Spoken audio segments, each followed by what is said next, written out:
अब हम आ जाते हैं, डायबिटीज़ को ओवरव्यू कर लिया, अब आ जाओ टाइप 1 डायबिटीज़ के ऊपर।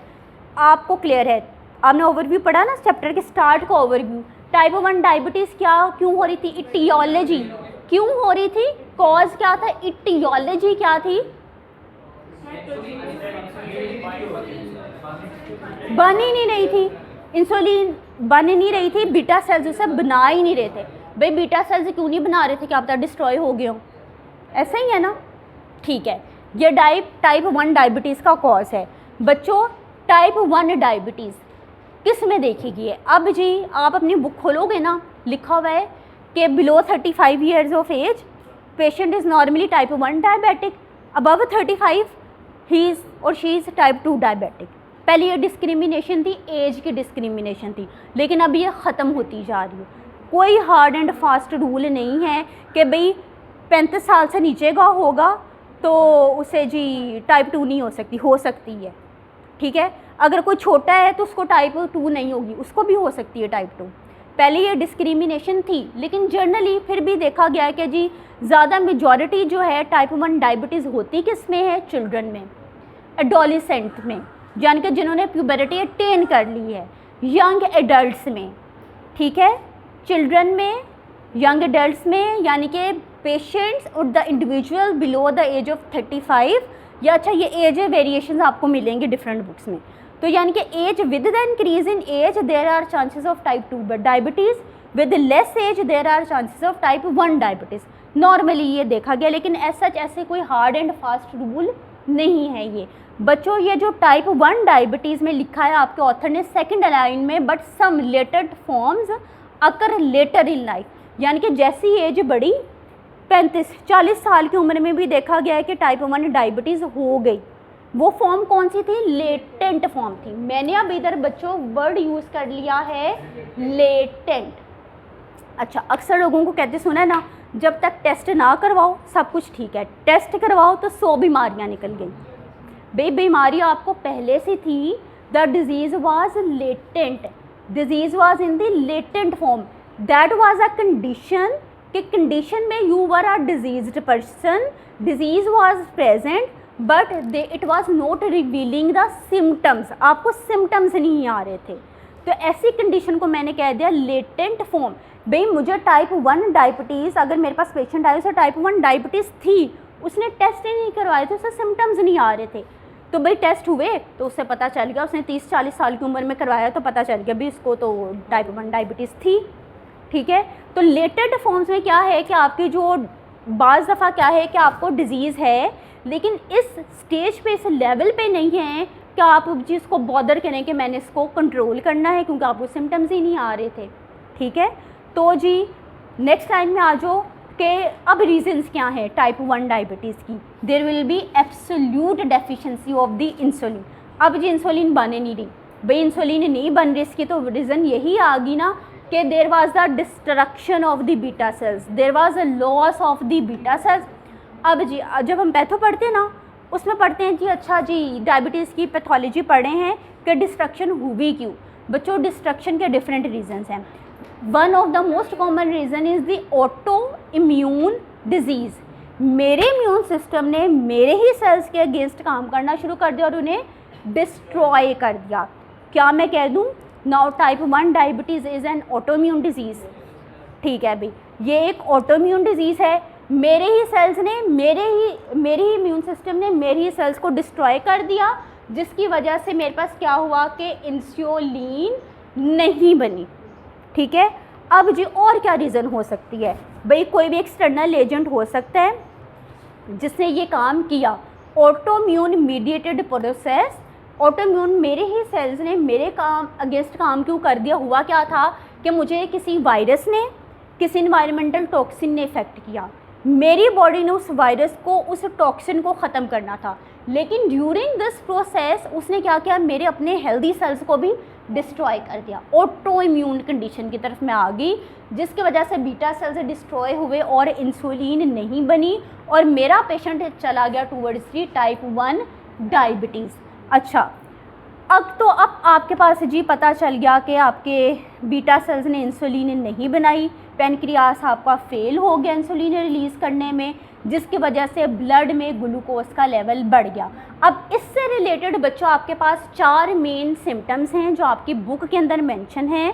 The first symptom is the polydipsia, that is क्या वर्ड है, पोलीडिप्सिया। पोलीडिप्सिया, पोलीडिप्सिया मीन्स एक्सेसिव थ्रिस्ट, ज़्यादा प्यास लगेगी। पोलीडिप्सिया मीन्स एक्सेसिव थ्रिस्ट। डायबिटिक पेशेंट को पोलीडिप्सिया हुआ, उसे ज़्यादा प्यास लगेगी, पोलीफेजिया हो जाएगा। पहले पोलीडिप्सिया, देन यू हैव दी पोलीफेजिया। अब पोलीफेजिया इधर बच्चों किस चीज़ को रिप्रेजेंट कर रहा है, किसी को याद है? एक्सेसिव एपिटाइट, ज़्यादा भूख लगेगी, ठीक है।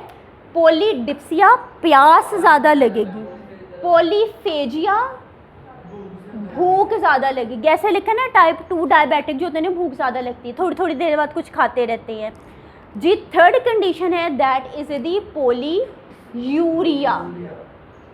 पोलीयूरिया नाम से ही पता चल रहा है यूरिनेशन ज़्यादा होगी। कितनी यूरिनेशन ज़्यादा होगी? More than 3 litre per day, more than 3 litre per day. Clear? Fourth condition आपके पास, फोर्थ सिम्टम आ गया वेट लॉस। ऐसे देखें ना डायबिटिक पेशेंट वीक भी होते हैं, ठीक है। सो जी अब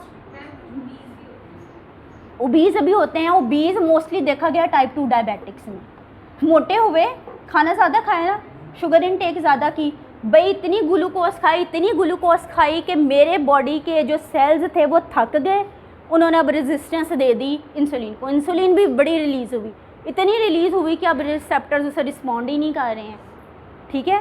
that is reason in type 2। बच्चों इसके लिए जी अब क्योंकि इंसुलिन नहीं है तो मैं बाहर से इंसुलिन दूंगी। बाहर से मीन्स एक्सोजेनस इंसुलिन आपने अपने पेशेंट को दे दी। क्लियर? यह आपके पास कॉज थी टाइप 1 डायबिटीज़ की। अब इसमें नॉर्मली बच्चों क्या हो रहा था कि आपने जब इनटेक की, फूड इनटेक कर रहे हो, नॉर्मली आपके बीटा सेल्स जो थे इंसुलिन रिलीज़ कर रहे थे, ठीक है। आपके बुक में लाइन मेंशन है, in normal post absorptive period.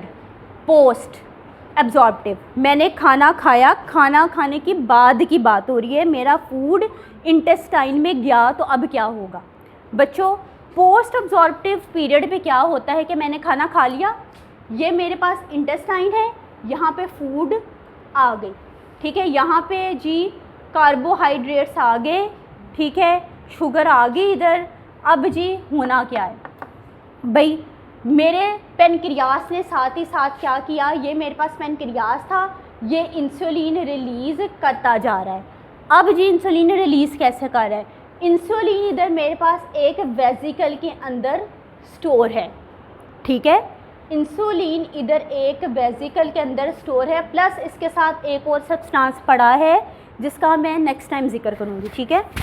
अच्छा जी, अब जी जैसे ही खाना खाया, पोस्ट एब्जॉर्प्टिव स्टेट में क्या हो गया, मेरी इंसुलिन रिलीज़ हुई, ठीक है, और इस रिलीज़ ने क्या किया कि मेरे ग्लूकोज लेवल को मेंटेन कर दिया। कैसे मेंटेन किया?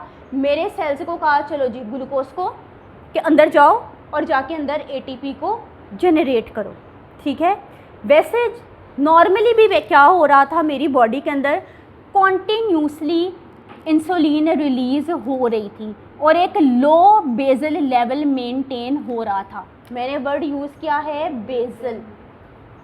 अब इधर बच्चों बेजल रिप्रेजेंट किससे करते हैं? Lower rate of continuous insulin release.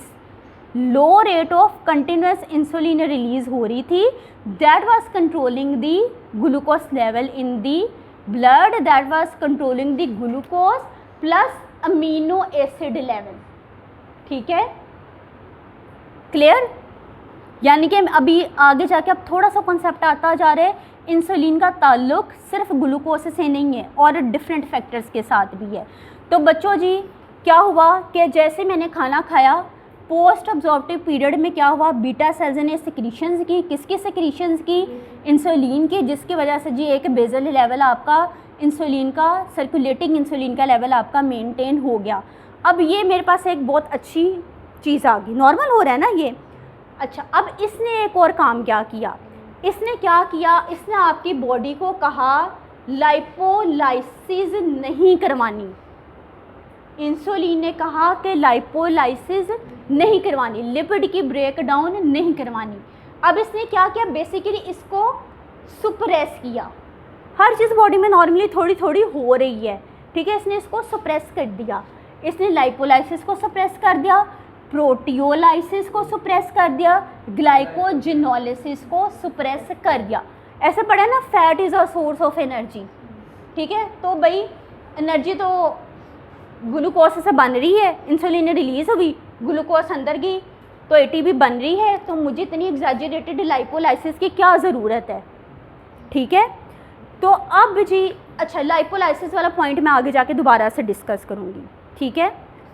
अच्छा, अब जब मैंने खाना खा लिया, रोटी खाई, ठीक है, मैंने जी कार्बोहाइड्रेट्स इनटेक किए, मेरी बॉडी को पता चल गया जी इंटेस्टाइन में खुराक आ गई है, खाना आ गया है। अब एकदम से पेनक्रियास के पास जी वेजिकल था, वेजिकल के अंदर इंसुलिन थे, ब्रस्ट ऑफ इंसुलिन रिलीज, ज़्यादा सारी इंसुलिन रिलीज़ होगी with in the 2 minutes, 2 minute के अंदर ज़्यादा से इंसुलिन रिलीज़ हुई। और कितने मिनट तक के लिए ये क्वांटिटी, इंक्रीज्ड क्वांटिटी रिलीज़ होती रहेगी, अप टू 15 मिनट्स। 2 मिनट के अंदर रिलीज़ हुई और 15 मिनट तक ये जी इंसुलिन की ज़्यादा क्वांटिटी आपकी बॉडी के अंदर रिलीज़ होती रही। ज़्यादा क्वांटिटी रिलीज़ क्यों हुई, क्योंकि आपने एकदम से खाना खाया है जिसके अंदर कार्बोहाइड्रेट्स, जिसके अंदर से शुगर ज़्यादा है, ठीक है।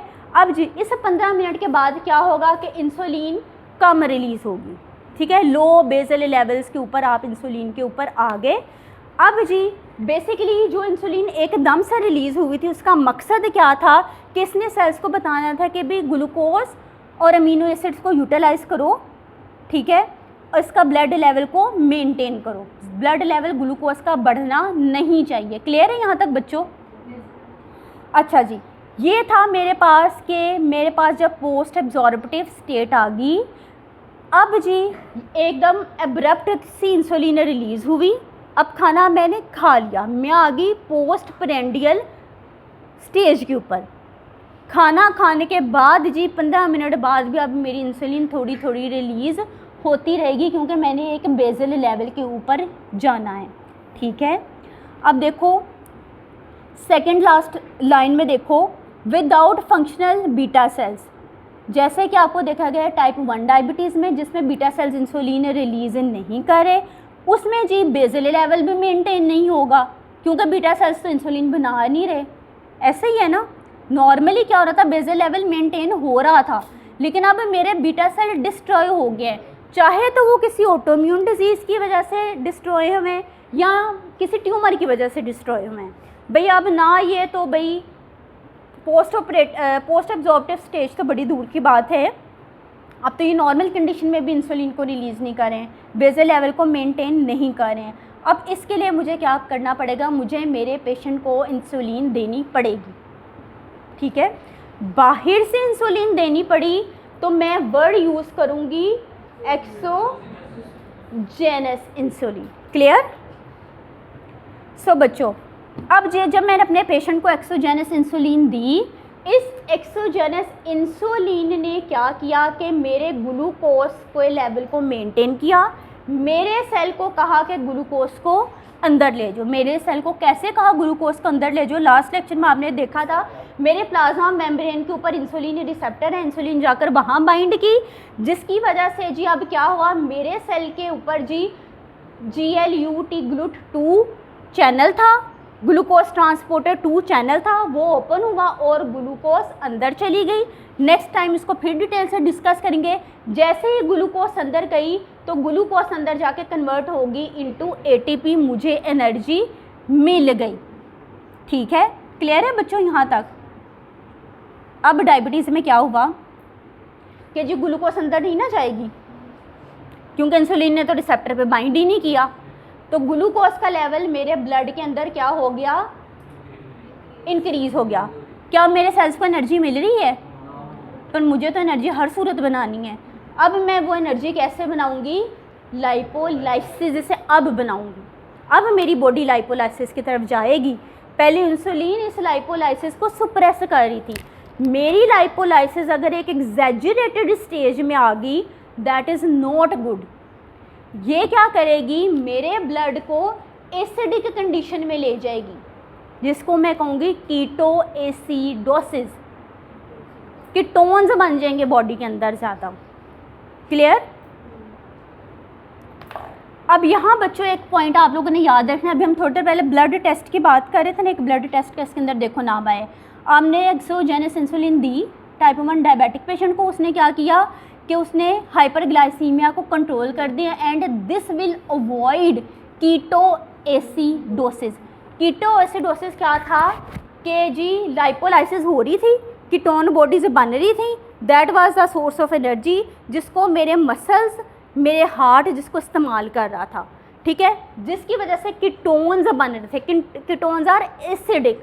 इसने क्या किया? मेरे ब्लड को एसिडिक कर दिया, यानी कि मुझे कीटो एसिडोसिस की तरफ लेगी। मेरे एक्सोजेनस इंसुलिन देने का मकसद क्या था कि सबसे पहले जी मैं ग्लूकोज के लेवल को ब्लड के अंदर कम करूं।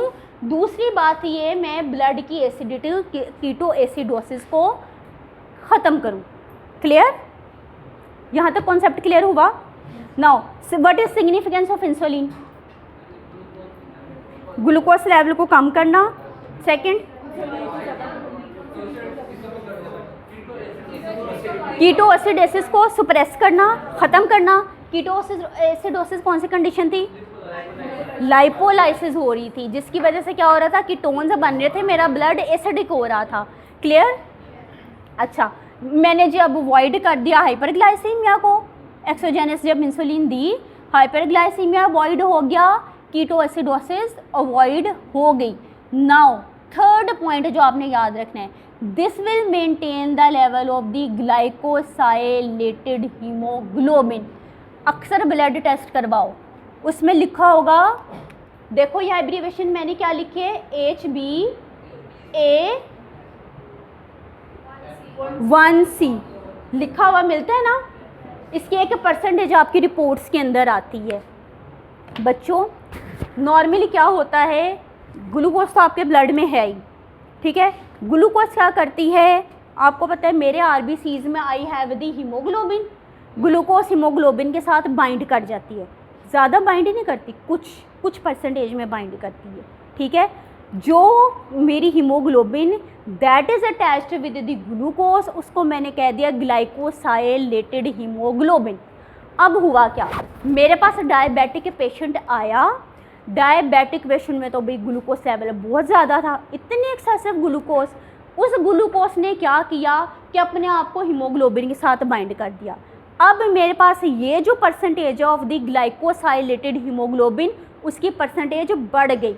मैंने जब टेस्ट करवाया मुझे पता चल गया मेरा पेशेंट तो डायबिटिक है। अच्छा, एक और बात याद रखना, आपके बुक के अंदर मेंशन है कि ये जो ग्लाइकोसाइलेटेड हीमोग्लोबिन है ये आपको रीडिंग देगा एवरेज ग्लूकोज लेवल की। ज़ाहिर ग्लूकोज अटैच है ना हीमोग्लोबिन के साथ, ग्लूकोज लेवल की कंसंट्रेशन आपको बताएगा कितनी ड्यूरेशन की ग्लूकोज लेवल जो कि आपकी बॉडी के अंदर रही है इन दी प्रीवियस 3 मंथ्स। पिछले 3 महीने का मेरा ग्लूकोज लेवल का रिकॉर्ड आ जाएगा। कैसे आएगा, क्या इसकी रीज़न हो सकती है? सोचने वाली इजी सी बात है। Very good, very good, very good. बच्चों मेरे पास I have the RBCs, RBCs में आई हैव दी हीमोग्लोबिन। मेरी जितनी एक्स्ट्रा शुगर थी या वैसे मेरी शुगर थी वो बाइंड, ग्लूकोज मेरा बाइंड कर गया हीमोग्लोबिन के साथ। This is the glycosylated haemoglobin.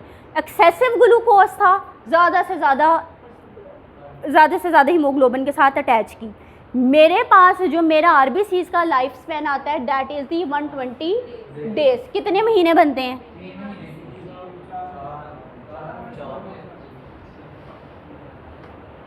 4 महीने बनते हैं, ऐसे ही है ना, 4 मंथ बनते हैं। तो जी मेरे पास अक्सर मैं आर्टिकल्स उठाऊँ उसमें लिखा होगा कि जो ग्लाइकोसाइलेटेड हीमोग्लोबिन है ये आपको पिछले 3 महीने का रिकॉर्ड देती है आपके ब्लड ग्लूकोज लेवल का। मुझे पता है क्यों 3 महीने का रिकॉर्ड क्यों देती है, बिकॉज भी मेरे पास जो मेरी ये थी आरबीसीज इसका लाइफ स्पैन 120 दिन था, तो मीन्स मेरी एक जो मेरा जो ग्लूकोज है वो 120 दिन तो हीमोग्लोबिन के साथ अटैच करेगा ना, तो क्या मेरे पास पिछले 3 महीने का रिकॉर्ड आ जाएगा? ठीक है, तो इस वजह से diabetic patient glycosylated haemoglobin test करवाते हैं। क्लियर? अच्छा जी, मेरे पास अब ऑप्शंस कौन कौन सी आ गई। मैंने एक्सोजेनस इंसुलिन अपने पेशेंट को दे दी। एक्सोजेनस इंसुलिन का सिग्निफिकेंस क्या था? उसने जी क्या किया, इंसुलिन के लेवल को बढ़ाया, ब्लड के अंदर ग्लूकोज के लेवल को कम किया, लाइपोलाइसिस को सुप्रेस कर दिया ताकि कीटोएसिडोसिस ना हो। मेरे पास फ़िलहाल एक टेस्ट क्या आ गया, ग्लाइकोसाइलेटेड हीमोग्लोबिन टेस्ट, जिसके रिज़ल्ट मेरे पास परसेंटेज में आएंगे।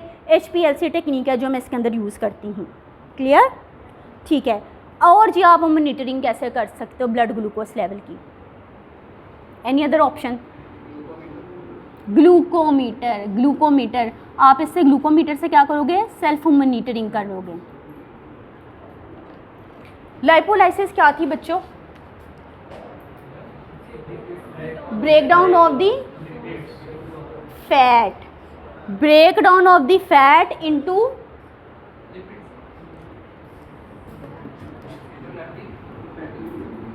बच्चों लाइपोलाइसिस में अल्टीमेटली क्या होगा, मेरे पास अब क्या हुआ कि ग्लूकोज मैं टाइप 1 डायबिटिक हूँ, ग्लूकोज मेरे ब्लड के अंदर है, सेल के अंदर नहीं जा रही, ATP नहीं बन रही। अब कुछ तो करना है ना, कुछ तो ज़िंदा रहना है, कुछ तो एनर्जी आए। अब क्या हुआ कि मेरे लिवर ने क्या करना शुरू किया, लाइपोलाइसिस करवा दी, फैट्स को अल्टीमेटली कन्वर्ट कर दिया इनटू कीटोन्स। ठीक है भाई, एक नॉर्मल लेवल पे अगर ये काम हो रहा था, कीटोन्स बन रहे थे, तो मेरे मसल्स, मेरे हार्ट इसको इस्तेमाल कर रहा था। मैंने एक परसेंटेज बढ़ा दी, ज़्यादा से ज़्यादा कीटोन्स बनना शुरू हो गए। Ketones that is the source of energy. इसने क्या किया, मेरे ब्लड को एसिडिक कर दिया, यानी कि ये मुझे कौन सी कंडीशन की तरफ ले गया, कीटो एसिडोसिस की तरफ, KA की तरफ। एक टर्मिनोलॉजी आपको अक्सर मिलेगी डायबिटिक्स के लिए, DKA, डायबिटिक कीटो एसिडोसिस। ठीक है, इसकी एक हम लोग ना ट्रीटमेंट प्रोटोकॉल पढ़ेंगे। क्लियर? अच्छा जी, अब जी मेरे पास जी 2 मॉनिटरिंग प्रोसीजर्स फ़िलहाल कौन से आ गए जो आप लोगों ने याद रखने। एक लैब रिपोर्ट भी इसकी स्टडी करेंगे, glycosylated haemoglobin test, and the second one is self monitoring by the glucometer. Clear? बच्चों रिपोर्ट्स वाले सेक्शन में देखो, आपको रिपोर्ट्स नज़र आ रही हैं? देखो क्या इधर परसेंटेज में आंसर दिया हुआ है? मुझे सिर्फ आप ये रिपोर्ट देख के बताओ कि ये है glycated haemoglobin level HbA1c level, result है कितनी परसेंटेज है, 7.0 है। नॉर्मल रेंज कितनी थी डायबिटिक्स में, 4 to 5.6 वाज दी नॉर्मल। ठीक है, प्री डायबिटिक की कंडीशन में कितनी है, 5.7 to 6.4। मेरा patient is pre diabetic. Diabetic कब होगा, when this is more than 6.5, this is diabetic patient. अब यहाँ पे देखो पेशेंट मेरा पेशेंट का ग्लाइकोसाइलेटेड हीमोग्लोबिन का रिजल्ट आया है 7.08%। डायबिटिक है, प्री डायबिटिक है या नॉन डायबिटिक है? My patient is diabetic patient. ठीक है, या आपने रिपोर्ट इसकी स्टडी कर ली। अब ये आप लैब में जाओगे, फार्माकोलॉजी में भी एक दफ़ा हम लोग ग्लूकोज मॉनिटरिंग कर लेंगे, वैसे आपने फिजियोलॉजी में की हुई है ना, ठीक है, कर लेंगे एक दफ़ा, इस सेमेस्टर में रिपीट कर लेंगे। बच्चों ये मेरे पास चार्ट है, ठीक है, नॉर्मल। अब जो मुझे रीडिंग मेरे डिवाइस के ऊपर कौन सा यूनिट में नज़र आएगी, unit is mg is what, milligram पर डेसीलीटर में आएगी। नॉर्मल फास्टिंग, खाने से पहले की बात करने जा रही हूँ, खाना खाने से कितने घंटे पहले की बात कर रही हूँ? 2 से 3 घंटे की बात कर रही हूँ। बच्चों, इसके अंदर आपको ग्लूकोज लेवल नॉर्मल कितना नज़र आएगा? 80 to 100, ठीक है। यूनिट कौन सा? मिलीग्राम पर डेसीलीटर।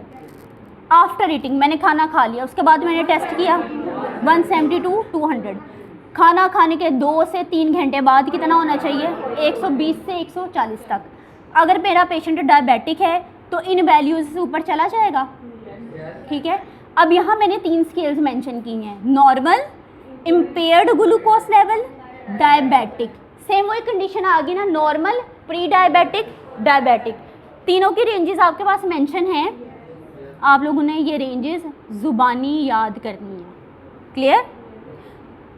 ओके।